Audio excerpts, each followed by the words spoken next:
Bismillahirrahmanirrahim. Assalamualaikum warahmatullahi wabarakatuh. Waalaikumsalam. Alhamdulillah, salatu wassalamu ala rasulillah wabarakatuh. Yang terhormat kepala sekolah IPN C1 dan ini Minasi SPD, yang terhormat Bapak Guru Debat dari IPN C1 dan IPN C4 yang terhormat Allah. Pada siang hari ini kita bisa bertatap muka di sini dalam rangka diseminasi aksi nyata dalam rangkaian kegiatan Calon Bumi Pemda Angkatan 10 Kabupaten Jember yang dalam hal ini nanti akan dipaparkan langsung oleh saudara kita Ibu Azizah Anis Sulistiawati yang telah lama menjadi praktisi pendidikan. Insya Allah nanti Bapak Ibu semuanya akan membawa ilmu yang bermanfaat. Tentunya harapannya setelah acara diseminasi ini kita bisa mengimplementasikan dalam kehidupan sehari-hari kita di sekolah, karena kita adalah betul-betul guru dan bukan guru kebetulan. Jadi kalau guru kebetulan karena adanya undangan, ijazahnya bukan pendidikan, ambil akta 4 itu guru kebetulan. Tapi kita adalah betul-betul yang harus bertanggung jawab mengembangkan kompetensi kita selaku tenaga profesi dalam kegiatan profesionalitas demi anak bangsa. Itu yang pertama. Mari kita buka acara pada pagi hari ini dengan pembacaan umur kitab dengan harapan semoga acara ini berjalan langsung bersama ridha dan rahmat dari Allah Subhanahu wa taala. Ala hadiniya al-Fatihah.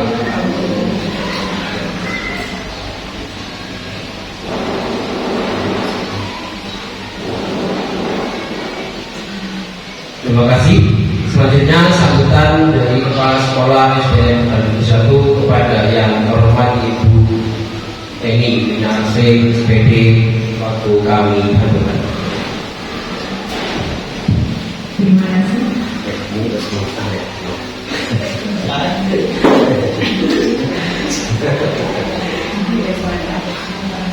Assalamualaikum warahmatullahi wabarakatuh. Waalaikumsalam warahmatullahi wabarakatuh. Yang saya hormati Bapak dan Ibu Dewan Guru dan Negeri 1 dan Alumni 4. Puji syukur dari Raja Maisa yang mana pada siang hari ini kita bertemu di sini, kita berkumpul di sini dalam keadaan sehat walafiat. Tidak banyak yang ingin saya sampaikan. Saya ucapkan selamat datang. Nantinya selamat mengikuti materi yang nantinya akan disampaikan oleh Ibu Azizah. Mudah-mudahan harapan saya dari ini nanti ilmunya bisa benar-benar dimanfaatkan, bisa digunakan kepada teman-teman semuanya, terutama kepada anak didik saya. Jadi mudah-mudahan semuanya berjalan lancar dari awal sampai akhir. Kemudian saya juga minta maaf apabila tadi sempat ada kendala yang berbeda, jadi saya mohon maaf. Saya tidak banyak yang ingin saya sampaikan, hanya itu saja. Mudah-mudahan materi yang nanti disampaikan oleh Bu Azizah bisa digunakan ke teman yang lain, bisa dimanfaatkan juga untuk kedepannya. Jadi itu aja dari saya. Wassalamualaikum warahmatullahi wabarakatuh. Terima kasih yang disampaikan. Selanjutnya pemaparan materi tentang budaya positif yang nanti fokusnya membahas tentang segitiga distribusi. Apa itu budaya positif? Meliputi apa saja? Mungkin ada secara sekilas kita akan dibahas oleh Bu Azizah. Nanti aksentuasinya, ekspresinya, tekannya pada segitiga distribusi. Karena itu kami pesankan untuk ini kepada Bu Azizah sebagai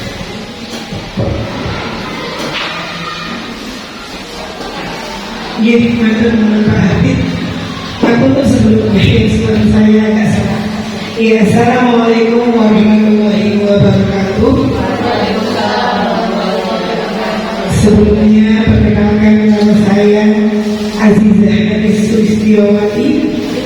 biasa dipanggil Bu Aziza, calon guru penggerak angkatan 10 kelas 256 di Kabupaten Jember.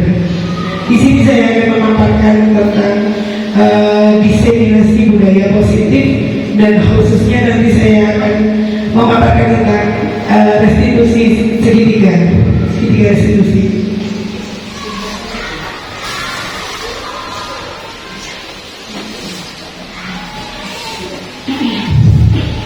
Sebelumnya kita akan ada kesepakatan diskusi ini. Tapi sebelum ada kesepakatan diskusi, saya ingin mengajak Bapak Ibu guru yang ada di sini speaking dulu. Bisa berdiri sebentar ya Bapak Ibu.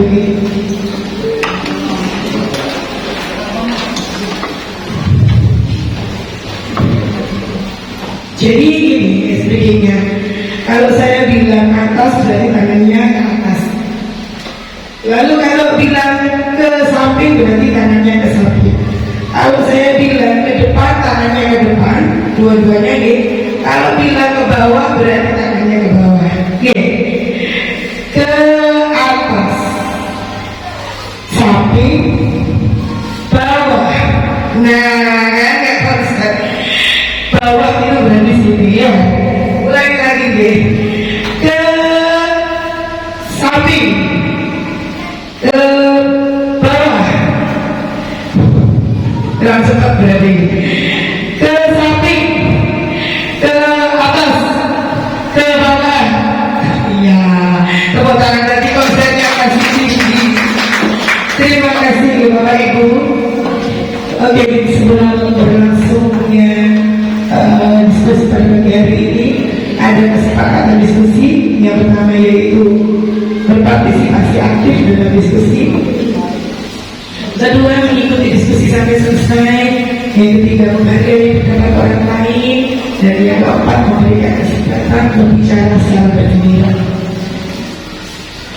Nah, ini topik pembahasan yang akan saya bahas yaitu tentang budaya positif. Ada 7, yaitu disiplin positif dan nilai-nilai kebajikan universal.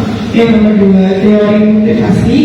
Yang ketiga, keyakinan kelas. Keempat, hukuman, konsekuensi dan restitusi. Yang kelima, kebutuhan dasar manusia dan dunia berkualitas. Yang keenam, restitusi.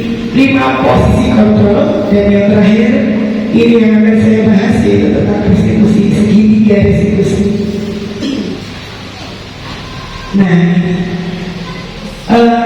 apakah Anda setuju dengan pernyataan ini? 1. Hukuman dapat mendisiplinkan anak. Setuju boleh Bapak Ibu? Setuju. Siapa yang setuju tadi? Ya, artinya. Oke, punya. Apa alasannya hukuman dapat mendisiplinkan anak?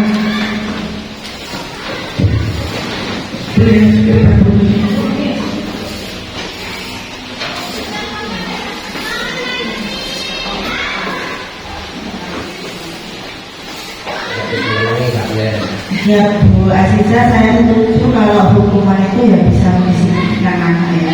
Karena saya itu marah sama anak saya, kemudian pernah saya telepon itu jadi satu. Jadi yang pertamanya itu biaran ya luar biasa. Kebetulan saya ngajar kelas 1 Bu, itu setuju apa Bu ya? Aku kemudian dia ada kelihatan. Jadi menurut saya itu bisa bisa mendisiplinkan murid yang tadinya luar biasa jadinya belakang setelah saya kayak kalau itu. Terima kasih Bu Mia. Jadi alasannya Bu Mia, kalau sudah tahu hukum ini terus anaknya jadi disiplin. Nah, kira-kira anak itu menjadi disiplin apa karena takut? Nah, itu kan nih.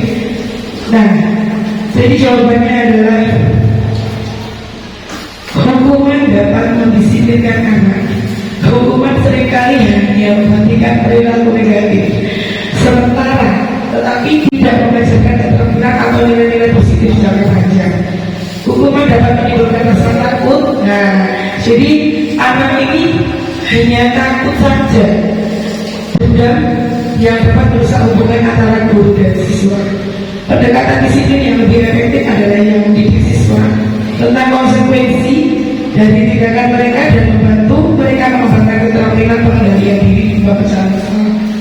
Lalu untuk pernyataan penting ini juga, pemberian dukungan dengan hal positif seperti membaca atau membersihkan halaman sekolah dapat meningkatkan disiplin. Setuju atau tidak? Jadi membaca, memberi dukungan dengan membaca atau membersihkan halaman sekolah itu dapat meningkatkan disiplin anak. Setuju atau tidak? Apa itu? Tidak setuju. Apa masalah Bu Ida? Bu Ida.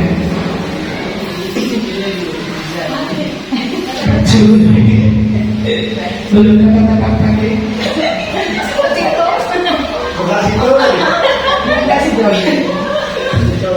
Saya tidak setuju dengan statement yang kedua, karena dengan memberi hukuman membaca atau membersihkan halaman itu bisa membuat anak tidak ikhlas, Bu. Jadi anaknya terpaksa tidak ikhlas dan akhirnya kan tidak dapat pahala. Oke, bagus sekali. Terima kasih luar biasa jawabannya Bu Ida.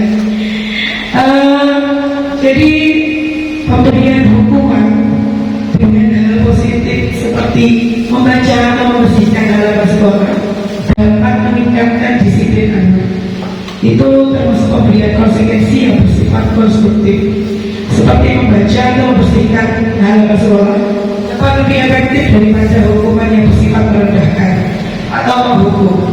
Namun penting untuk memastikan bahwa konsekuensi tersebut tidak dilihat sebagai hukuman, melainkan sebagai cara untuk mengajarkan tanggung jawab dan memperbaiki perilaku.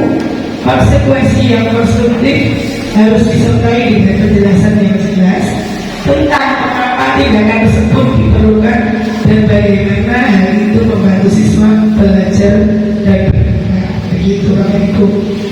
Lanjut untuk pernyataan penting ketiga, memberi penghargaan dapat meningkatkan motivasi belajar siswa. Setuju atau Bapak Ibu? Tidak setuju. Oh Bu ini maju ke depan. Kenapa kok tidak setuju? Kan biasanya kalau dikasih penghargaan itu orang senang ya. Secara umum ya, secara umum mungkin pemberian penghargaan itu dapat meningkatkan motivasi belajar siswa.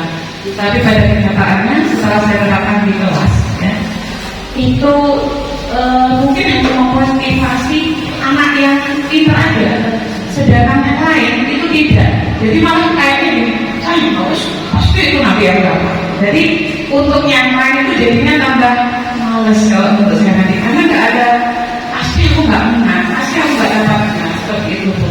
Ya, terima kasih. Terima kasih jawabannya luar biasa sekali Bu Indri. Betul sekali, betul sekali. Jadi kalau buat anak yang pinter, ini begitu baik. Jadi untuk anak yang mungkin apa ya? Jadi tidak berharap gitu. Alam kok paling saya mulai itu penting gitu ya. Jadi memberi penghargaan dapat meningkatkan motivasi belajar anak. Itu memberikan penghargaan dapat meningkatkan motivasi belajar anak, terutama jika penghargaan tersebut terkait langsung dengan usaha dan pencapaian mereka. Penghargaan yang diberikan secara konsisten berhasil dapat memperkuat perilaku positif dan meningkatkan rasa percaya diri serta motivasi intrinsik. Namun penting untuk menyeimbangkan penghargaan eksternal dan pengembangan motivasi intrinsik agar siswa belajar untuk menghargai proses belajar itu sendiri.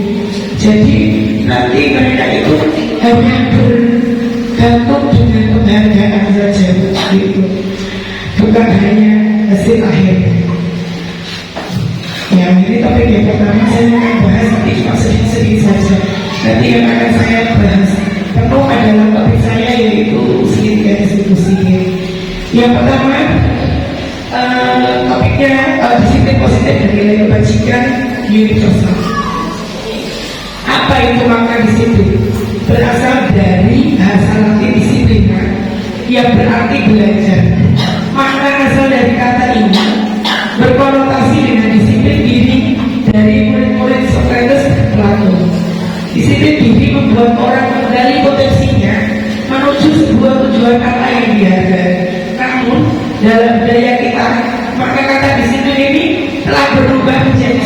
yang dilakukan seseorang pada orang lain untuk mendapatkan kebutuhan. Nah, kecenderungan umum adalah menghubungkan kata disiplin dengan ketidaknyamanan, bukan dengan apa yang kita hargai atau pencapaian suatu tujuan mulia. Nanti di sini akan saya coba jelaskan. Saya ini disiplin karena ketidaknyamanan. Biasanya seperti itu. Ya. Nanti akan saya jelaskan sedikit. Untuk disiplin positif, sudah saya sebutkan tadi, disiplin berasal dari kata disiplina yang artinya belajar. Disiplin mengacu pada disiplin diri yang memiliki tanggung jawab terhadap apa yang dilakukan berdasarkan nilai-nilai yang diyakini.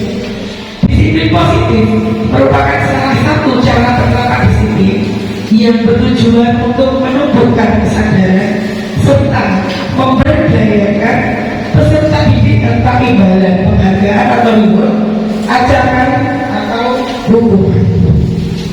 Sebagai pendidik, tujuan kita adalah menciptakan peserta didik yang memiliki disiplin diri sehingga mereka berperilaku mengacu pada nilai-nilai kebajikan universal dan memiliki motivasi intrinsik dalam perubahan perilaku ke arah yang lebih baik. Nah, apa itu kebajikan universal? Nilai-nilai kebajikan universal adalah sifat positif manusia yang merupakan tujuan mulia yang ingin dicapai setiap individu. Nilai-nilai tersebut bersifat universal dan lintas bahasa, suku, bangsa, agama maupun latar belakang. Setiap perilaku atau perbuatan memiliki suatu tujuan. Dengan mengaitkan nilai kebajikan yang diyakini, seseorang maka motivasi intrinsik akan terbangun sehingga menggerakkan motivasi dari dalam untuk mendapatkan tujuan mulia yang diinginkan.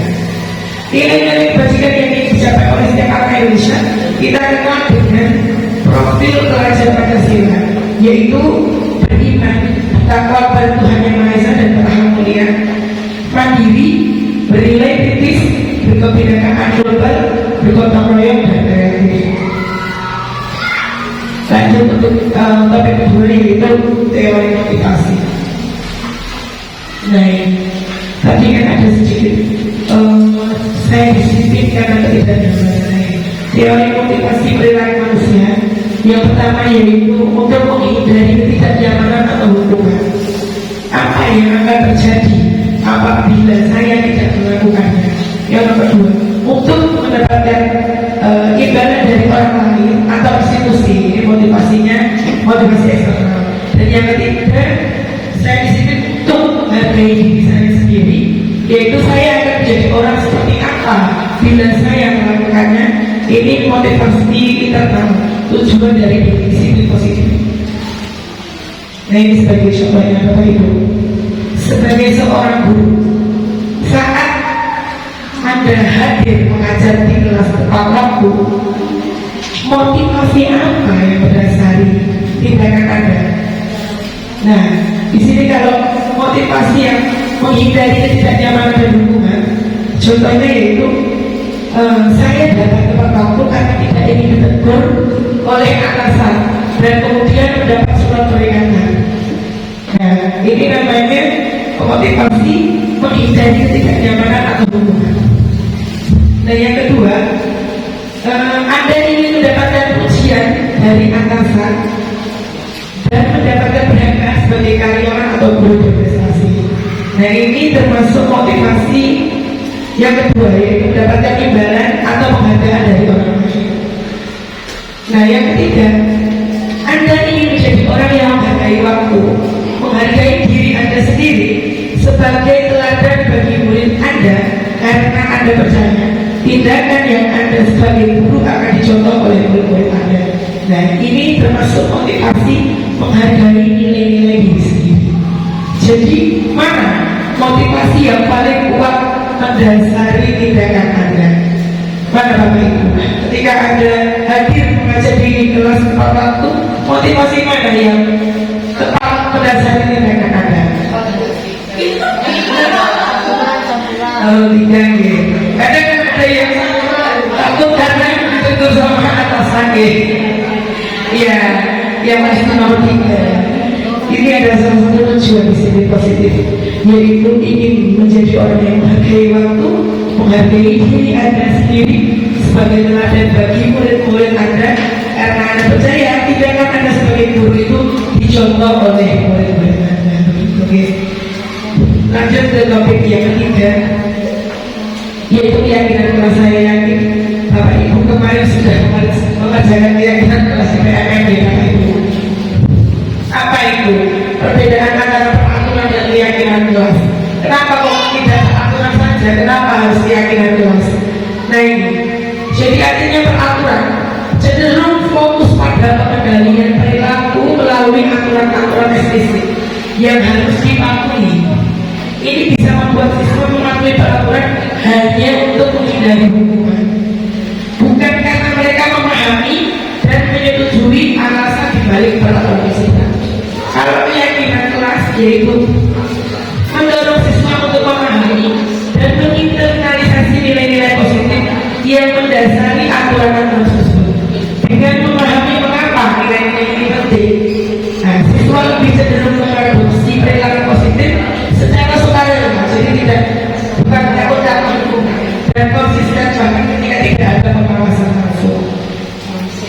Ini adalah salah satu contoh peraturan dan keyakinan kelas.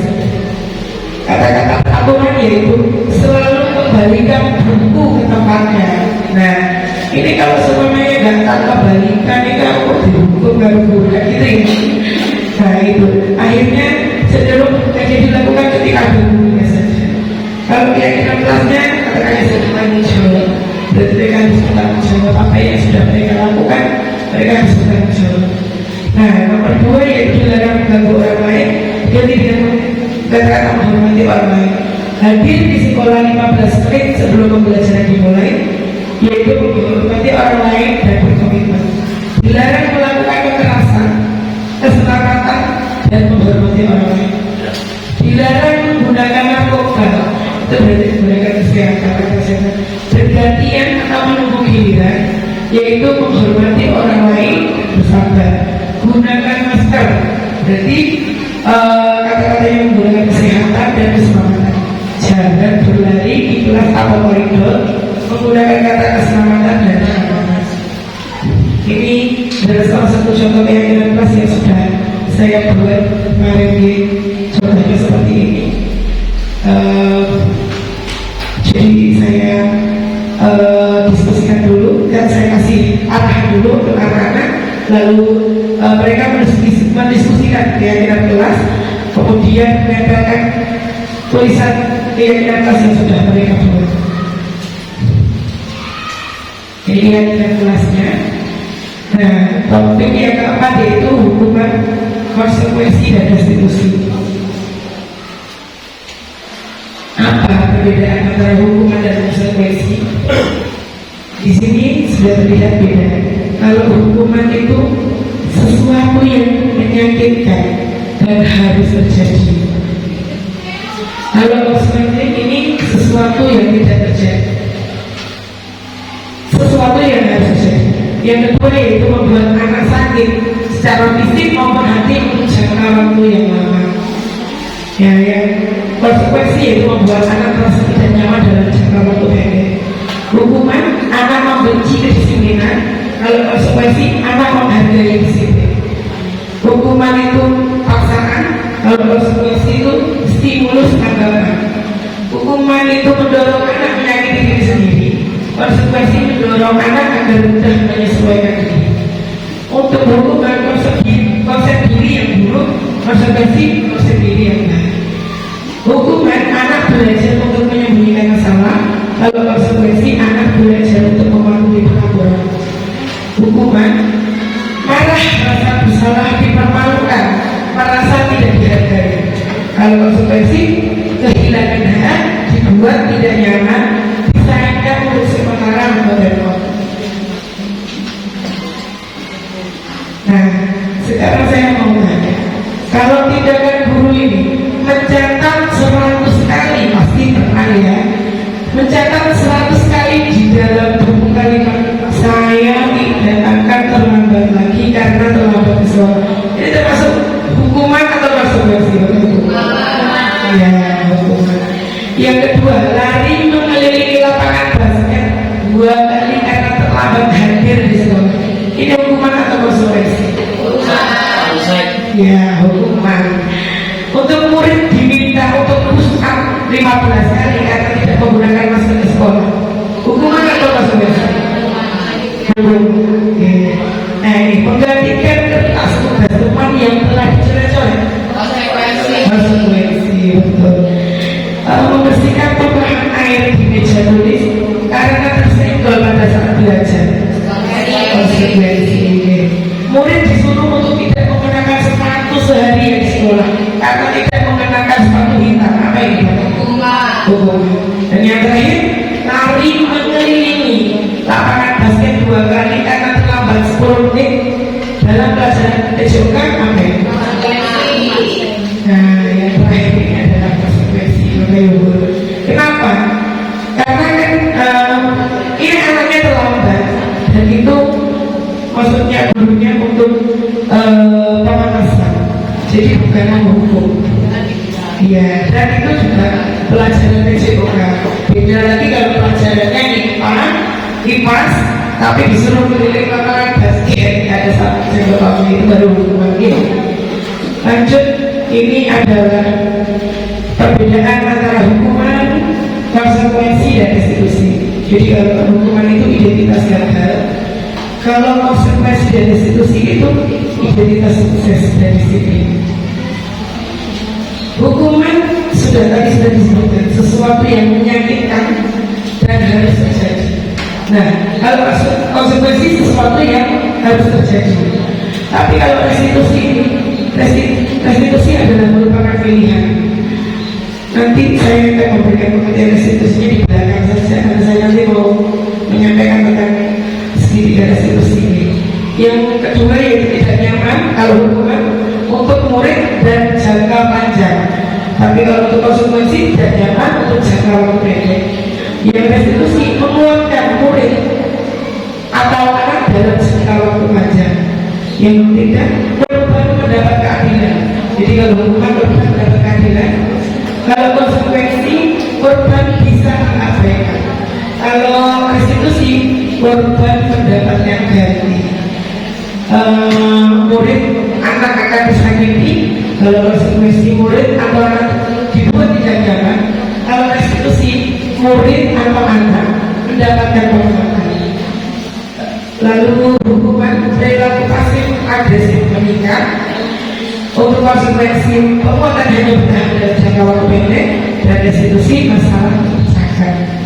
Hukuman sistem tidak akan berjalan bila pun tidak takut. Konsekuensi memerlukan monitoring dan supervisi terus menerus dari guru. Restitusi murid belajar bertanggung jawab atas perilakunya. Nah, kalau yang terakhir yaitu hukuman berlaku hanya pada sebuah, membantu penerapan dan fokus pada pengusahaan. Topik yang kelima yaitu kebutuhan dasar manusia dan dunia berkualitas. Sekarang saya mau tanya kepada Ibu, apa sih kebutuhan dasar manusia? Apa buahnya? Kebutuhan dasar manusia sebenarnya apa buahnya? Drinking isi. Dari bakal drinking. Apa kebutuhan dasar manusia menurut buahnya? Kebutuhan dasar manusia menurut saya ya secara pokok itu kan kebutuhan 3 macam itu, jadi papan, sandal, dan pangan. Iya, betul sekali. Terima kasih jawabannya luar biasa. Ada 5 kebutuhan dasar manusia. Yang pasti yang pertama yaitu penguasaan, terus kasih sayang dan rasa diterima, bertahan hidup. Nah itu tadi ya, sandang, pangan, papan termasuk bertahan hidup, terus kesenangan dan juga kebebasan. Apa itu penguasaan? Penguasaan itu yaitu kebutuhan pengakuan atas kemampuan. Kebutuhan ini berhubungan dengan kekuatan untuk mencapai sesuatu, menjadi kompeten, menjadi terampil, diakui atas prestasi dan keterampilan kita, didengarkan dan memiliki rasa harga diri. Kebutuhan ini meliputi keinginan untuk dianggap berharga, bisa membuat perbedaan, bisa membuat pencapaian, kompeten, diakui, dihormati. Ini meliputi self esteem. dan keinginan untuk meninggalkan pengaruh.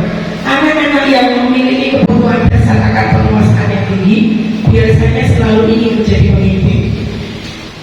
Mereka juga suka mengamati sebelum mencoba hal yang baru dan merasa kecewa bila melakukan kesalahan. Mereka juga biasanya rapi dan sistematik dan selalu ingin mencapai yang terbaik. Pasti salah satu murid kita ada yang mempunyai sebuah dasar seperti ini, ingin didengarkan, ingin diakui, ketika mereka mendapatkan nilai bagus juga ingin dihargai, gitu. Ini salah satu itu kebutuhan dasar manusia, yaitu penguasaan. Yang kedua yaitu kasih sayang dan rasa diterima, kebutuhan untuk diterima.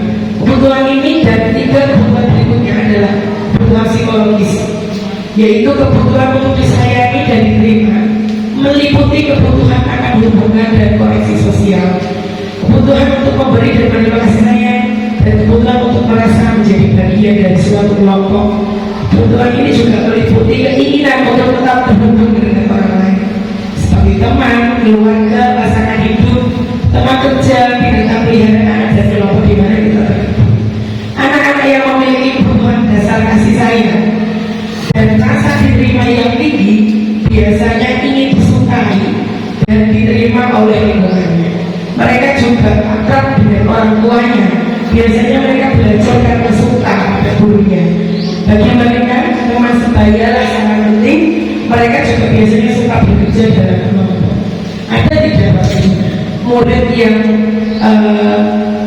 ada kebutuhan dasar kasih sayang dan rasa ingin diterima? Ada nggak di kelasnya Bapak Ibu? Ada ya pasti ya, yang ingin disayang oleh gurunya dan teman-temannya. Yang ketiga yaitu kebutuhan bertahan hidup, seperti yang Bu Ana sampaikan tadi ya. Kita butuh rumah, papan, sandang, dan juga makan. Itu adalah termasuk kebutuhan bertahan hidup. Kebutuhan bertahan hidup adalah kebutuhan yang bersifat fisiologis. Untuk bertahan hidup misalnya seperti kesehatan, rumah, dan makan.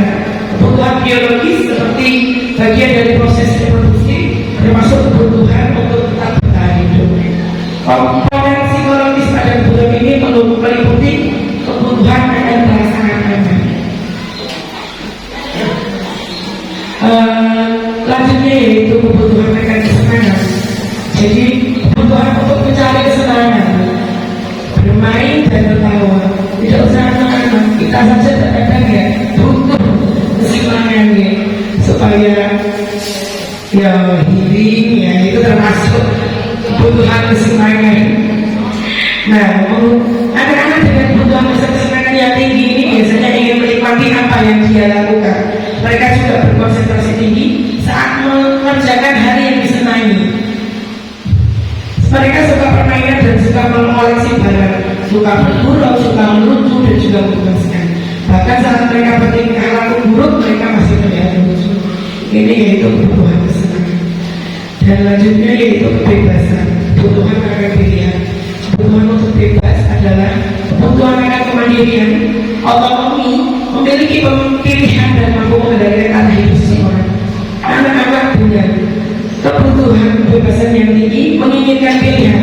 Mereka perlu banyak bergerak, suka mencoba-coba, tidak terlalu terpengaruh orang lain, dan senang mencoba hal baru dan lain-lain. Sekarang topik yang keenam, yaitu 5 posisi kontrol. Yang pertama, posisi kontrol kita sebagai guru, yaitu penghukum. Kedua, membuat rasa bersalah. Yang ketiga, kita menjadi tenang. Yang keempat, pengetahuan, dan yang kelima, manajemen. Nah, sekarang saya akan menjelaskan sedikit saja. Kalau sebagai penghukum, kita sebagai penghukum, yaitu kita menggunakan nada suara yang tinggi, bahasa mata melotot dan jari menunjukkan. Jadi contoh kata-katanya seperti patuhi aturan saya, awas ya. Nah, itu termasuk penghukum. Selalu saja kamu yang terakhir mengumpulkan dengan nada tinggi, itu guru sebagai penghukum. Lalu membuat rasa bersalah. Membuat rasa bersalah itu nada suara yang gurunya halus, sedih, bahasa tubuh merata pada anak dan mesra. Jadi contohnya katanya sendiri, ibu sangat kecewa sekali dengan kamu. Bagaimana kalau orang tua tahu bahwa seperti ini? Nah, itu berarti sampean sebagai pembuat rasa bersalah. Lalu ya kita jadi sebagai teman, karena kita menghadapi masalah dengan anak. Kalau sebagai teman ini ada suaranya lama, akrab dan bercanda, bahasa tubuh merata pada murid, mata dan senyum jenaka. Jadi contohnya seperti ini katakan, ayo bantu demi ibu ya. Ya sudah, kali ini tidak masalah. Nanti ibu yang bantu menyelesaikannya. Nah, ini adalah kata-kata sebagai teman. Dan yang selanjutnya yaitu sebagai pemantau. Nada suara datar, bahasa tubuh verbal. Apa yang telah kamu lakukan? Sanksi atau konsekuensinya apa?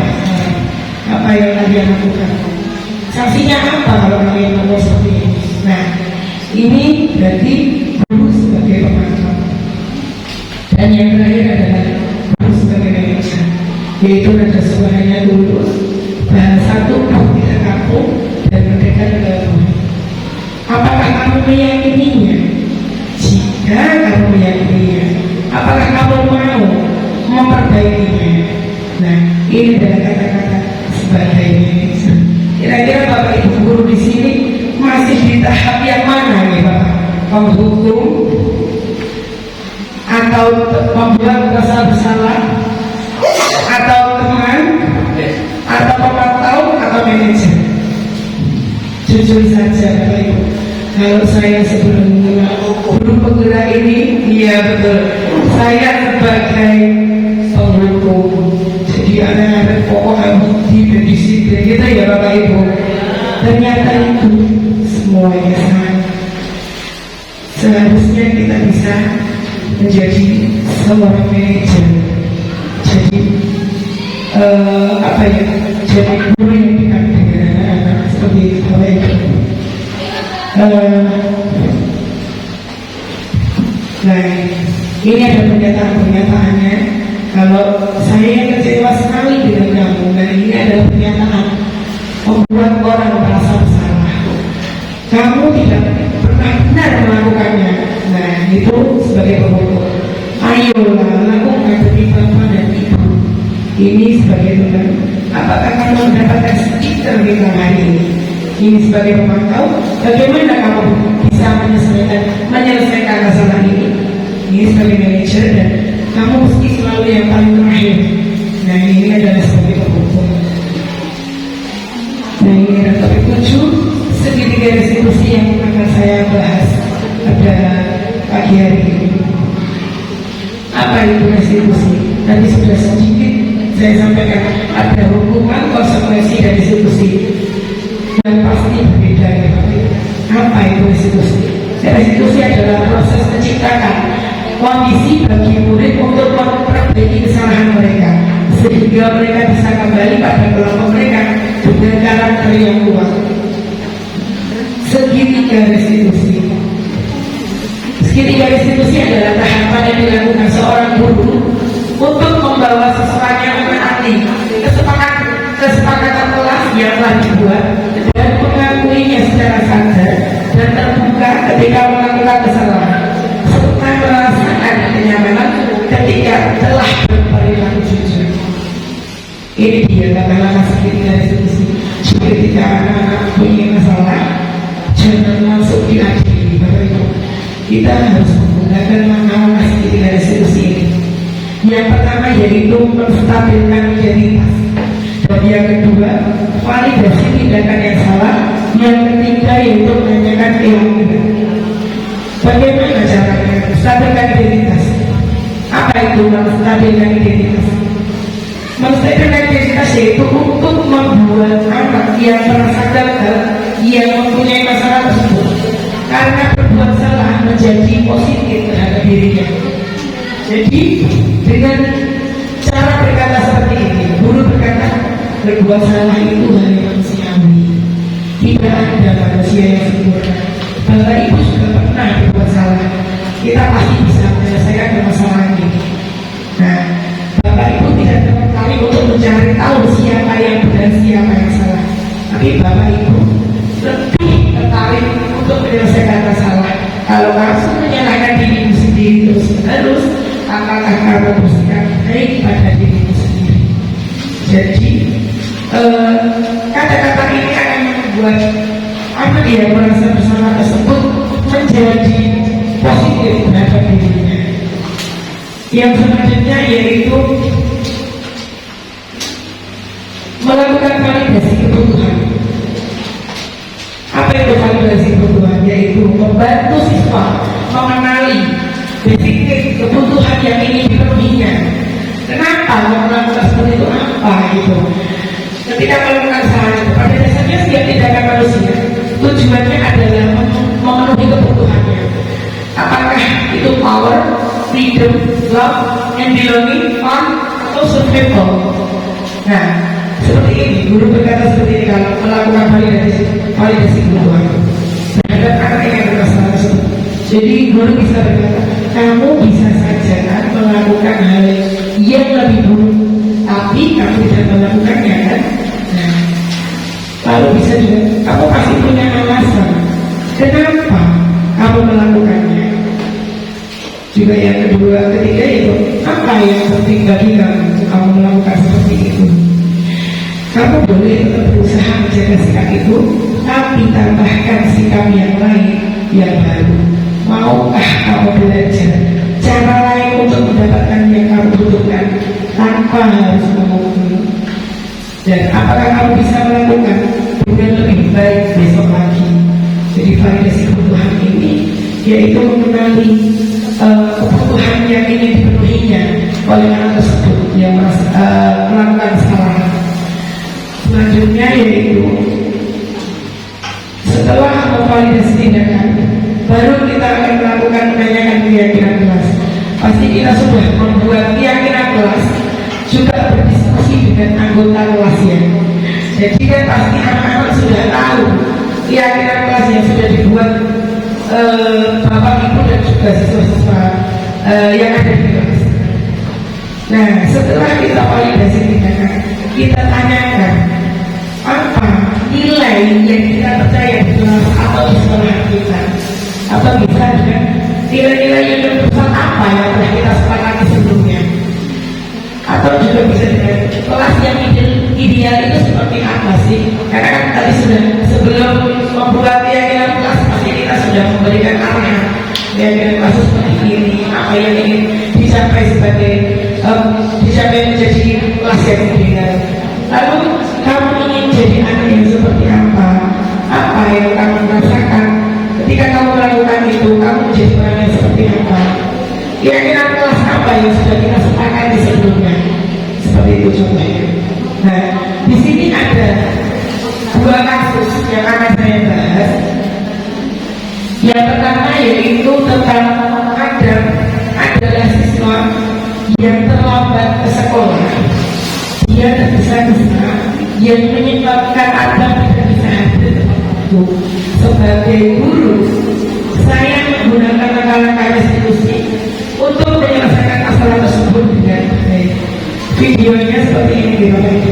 Jadi nanti saya minta tolong kepada Bapak Ibu untuk membuat langkah.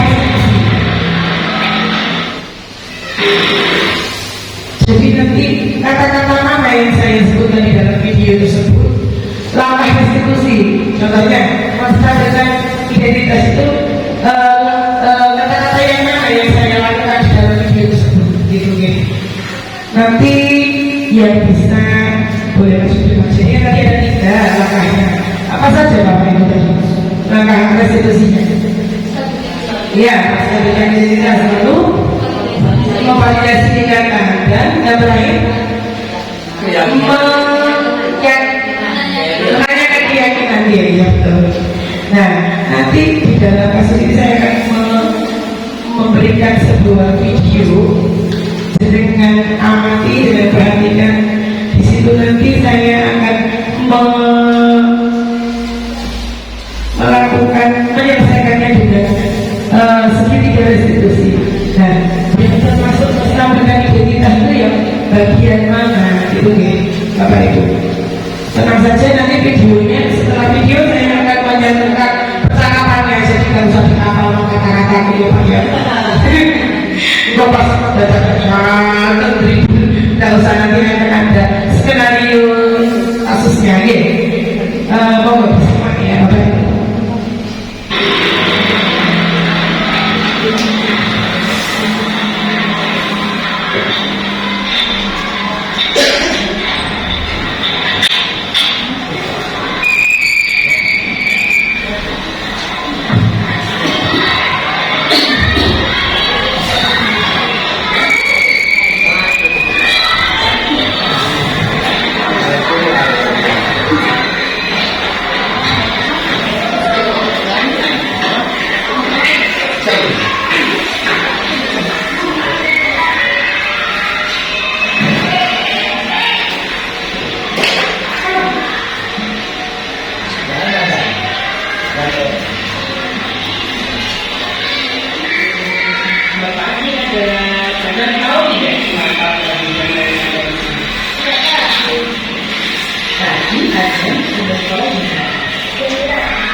Itu kasus pertama ya Bapak Ibu.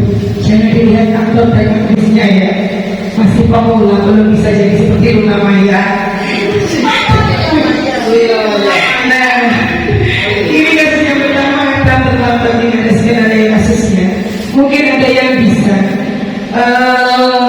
mengidentifikasi mana kata-kata yang menstabilkan identitas, mana yang kata-kata yang memvalidasi tindakan, dan mana kata-kata yang menanyakan keyakinan kelas. 3 orang ya. Monggo, siapa yang mau maju depan?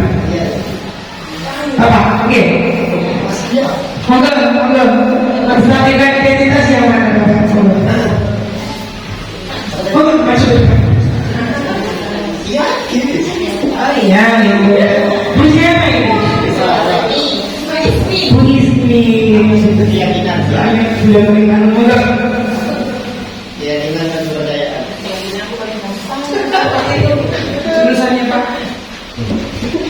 Ya, Karena izin menjenguk yang merupakan stabilitas identitas.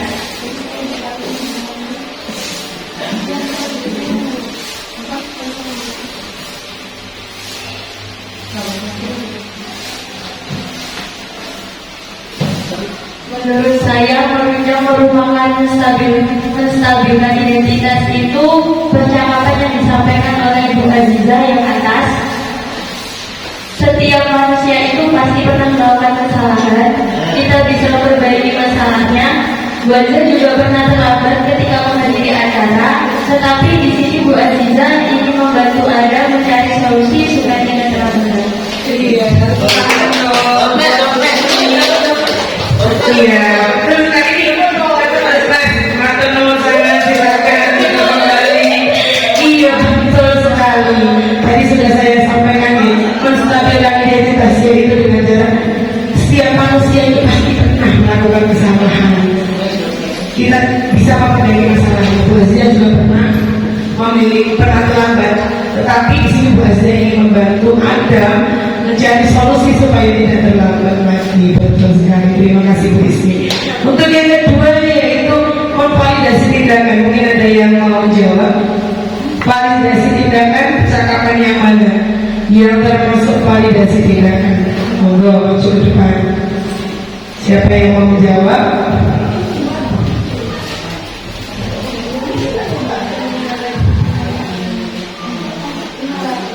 Kata-kata mana yang tadi sudah saya sampaikan di validasi tindakan itu menggunakan kata-kata yang seperti apa? Mungkin ada yang mau menjawab, maju ke depan. Yang pasti tadi kan sudah stabilkan identitas, pasti adalah percakapan yang selanjutnya, ya kan? Nah, di mana validasi tindakan?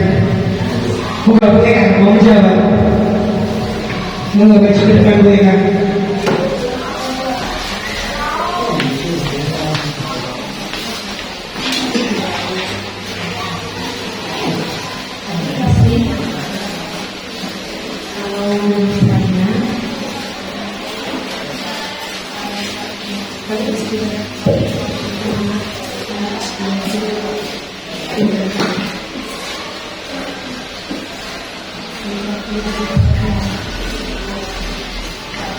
Yang akan pasti punya alasan.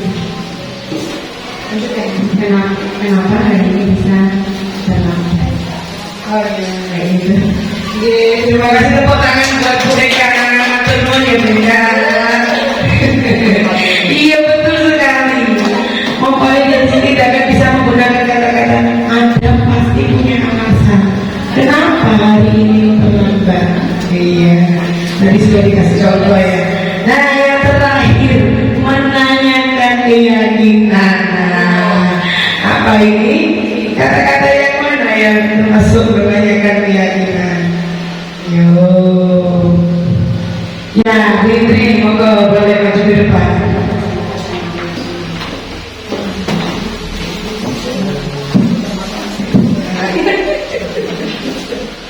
Terima kasih. Nyoba jawab ya.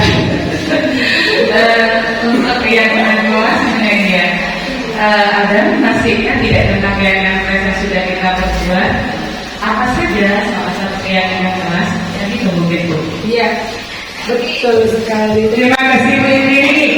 Dokternya Fitri, terima kasih. Iya, betul sekali. Menanyakan keyakinan. Jadi setelah memvalidasi tindakan, kita perlu menanyakan ulang keyakinan kelas yang sudah kita sepakati bersama. Kan tadi sudah saya bilang, jadi membuat keyakinan kelas itu kita kan mengumpulkan seluruh anggota, kita berdiskusi seluruh anggota kelas. Lalu kita tanyakan kembali tentang keyakinan kelas tersebut. Masih ingat tidak ada tentang keyakinan kelas yang sudah kita buat? Lalu ada jawabannya, masih ingat Bu. Apa saja salah satu keyakinan kelasnya? Disiplin dan tepat waktu. Nah, sedangkan ada tadi kan terlambat, berarti ada melanggar peraturan tersebut, melanggar keyakinan kelas tersebut. Nah, betul sekali. Terima kasih Bu Indri. Nah, sekarang skenario kasus satu sudah jawab semua. Kita lanjutkan ke kasus 2, yaitu pada jam pelajaran kedua ada sumatif harian. Haikal berusaha melihat jawaban temannya, yaitu mencontek. Sebagai guru, saya menggunakan langkah-langkah restitusi untuk menyelesaikan masalah tersebut dengan baik. Moga bisa dilihat di videonya.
Oke, itu tadi adalah video kasus kedua ya.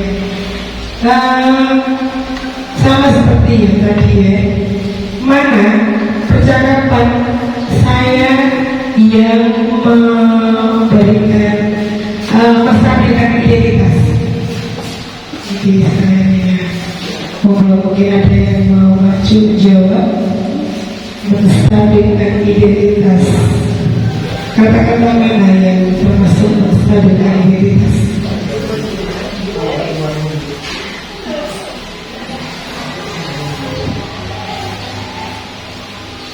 Ada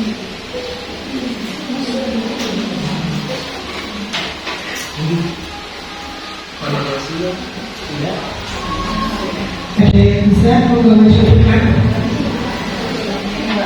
Iya. Sudah, monggo. Sudah.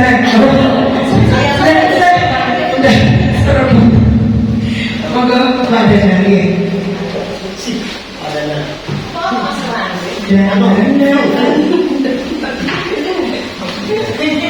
Untuk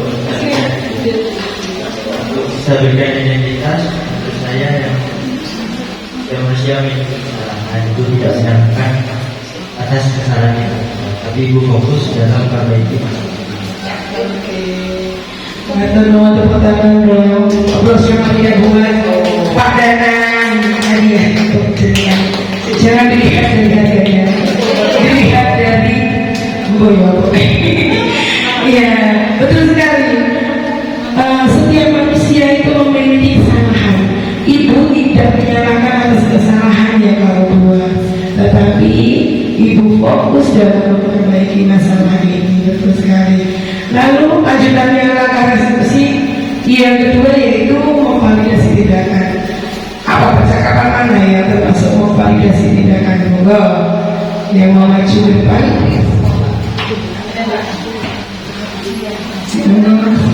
Siapa yang mau maju ke depan? Oke, Bu Rista, monggo.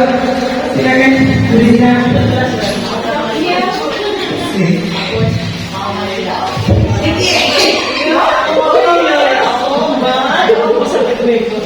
Grogi. Validasi tindakan dan sama itu kan bisa menjadikan alasan mengapa seseorang itu melakukannya. Jadi di skenario yang kedua ini dapat terlihat di kalimat yang disampaikan oleh Mbak Tiza, yang kamu melakukan tindakan tersebut pasti memiliki alasan kan tentunya. Jadi pertanyaan ini memstimulasi siswa untuk menanyakan alasan kenapa melakukan hal tersebut. Terima kasih teman-teman buat jangan dulu hadiahnya. Sama-sama Bu Rista. Betul sekali. Kamu memvalidasi tindakan. Kamu melakukan tindakan tersebut pasti memiliki alasan, kan? Tentunya betul sekali ada seperti itu. Dan yang terakhir adalah menanyakan apa tadi yang terakhir langkahnya? Menanyakan keyakinan, ya. Kalimat mana yang sekiranya saya menanyakan keyakinan terhadap siswa tersebut? Mungkin, ya, karena monggo.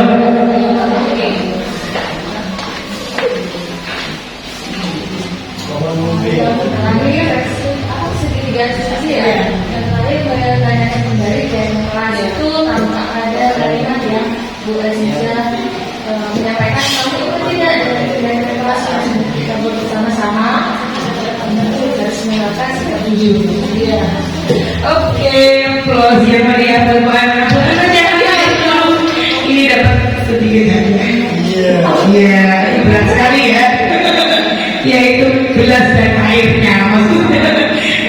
Betul sekali. Menanyakan keyakinan kelas. Kamu ingat tidak dengan keyakinan kelas yang sudah kita buat bersama-sama? Iya, seperti itu. Terakhir. Nah, sekarang dari kasus ini, kira-kira apakah Bapak Ibu guru masih melakukan ketika anak membuat kesalahan, apakah juga mau memecahkan permasalahan menggunakan segitiga restitusi atau tetap sebagai penghukum seperti yang di depan tadi menggunakan apa? Betul sekali, menggunakan langkah segitiga restitusi. Betul. Nah, ini ada refleksi dari murid ketika sudah melakukan langkah segitiga restitusi.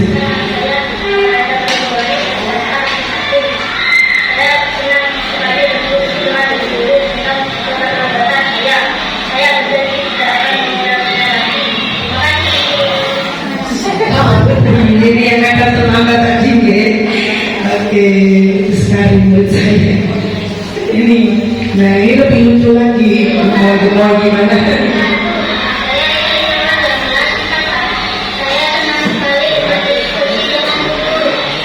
Tentang ketika saya mendapat teman sebangku. Saya berjanji tidak akan mengulangi. Terima kasih umur. Iya, ini kali contekan dulu jadi kan bukan nyontek apa? Oh tidak salah ya.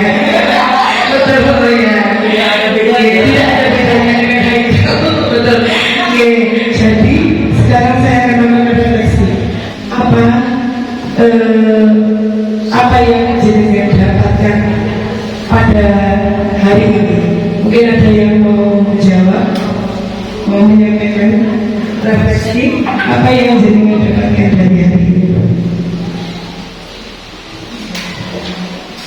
Berapa?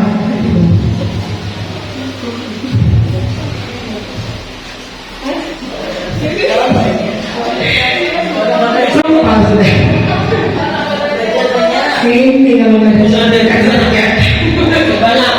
seperti ini kalau ayo yang mau melakukan refleksi apa yang jenengan dapatkan dari topik pembahasan pada pagi hari ini.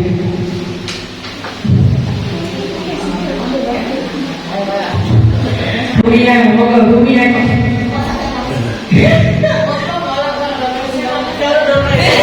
Oh iya, saya kasih gitu. Siapa ya? Bukan lagi mau sudah ini calon kepala sekolah. Sini Bu, dia terlihat kamera seperti namanya. Assalamualaikum warahmatullahi wabarakatuh. Terima kasih waktunya untuk Aziza. Hari ini saya mau merefleksi apa yang saya dapatkan dari diskusi bersama Bu Aziza CGP. Oke, jadi banyak hal yang saya dapatkan yang tadinya saya mengajar itu masih bersifat konvensional yang seperti dia menghukum pada aus. Dari sini banyak sekali yang harus kita pelajari, tentunya kita ubah karena apa yang sesuai dengan topik tadi, diseminasi budaya positif untuk kebaikan murid-murid kita, dan kita tentunya sebagai guru tidak hanya sebagai penghukum. Tadi ada 5 kontrol sebagai penghukum, sebagai pembuat merasa bersalah, kemudian sebagai teman, sebagai manajer. Dari situ kita bisa mempelajari dan kita bisa menerapkan pada diri kita sendiri, khususnya sebagai pendidik, agar bisa menjadi guru yang lebih baik. Bisa siswa itu merasa, kok guru gak masuk ya, bukan asik guru gak masuk, seperti itu ya. Jadi kita menjadi guru yang didapatkan oleh siswa, seperti itu. Termasuk tadi yang pemecahan masalah tentang segitiga restitusi, itu penting sekali buat saya, khususnya sebagai guru yang harus belajar. Karena tadi seperti yang dikatakan Pak Hafid ya, kalau kita menjadi guru ada 2 kemungkinan, yang memang benar-benar terjun sebagai guru dan kebetulan karena serdiknya dapatnya di guru SD, seperti yang saya alami. Terima kasih, itu yang saya sampaikan. Assalamualaikum warahmatullahi wabarakatuh. Terima kasih Bu Ana. Dengan seperti ini berakhir materi yang sudah saya sampaikan. Semoga apa yang sudah saya sampaikan bermanfaat untuk Bapak Ibu guru pada pagi hari ini dan juga bisa diterapkan di sekolahnya masing-masing. Sebelumnya sebelum ini saya mohon maaf yang sebesar-besarnya apabila ada salah-salah kata atau ada kata yang menyinggung. Terima kasih. Wassalamualaikum warahmatullahi wabarakatuh. Saya kembalikan kepada moderator. Waalaikumsalam warahmatullahi wabarakatuh. Kasih aplausnya beliau. Terima kasih. Ketika tadi penyampaian materi tentang restitusi, di mana banyak hal yang perlu kita ambil hikmah, pelajaran dan manfaat sehingga kita pun bisa mengimplementasikan dalam kehidupan sehari-hari. kami bersama pribadi, bersama keluarga untuk menyampaikan kasih dan permohonan maaf jika ada hal yang berkenan dengan tempat maupun hidangan. Assalamualaikum warahmatullahi wabarakatuh.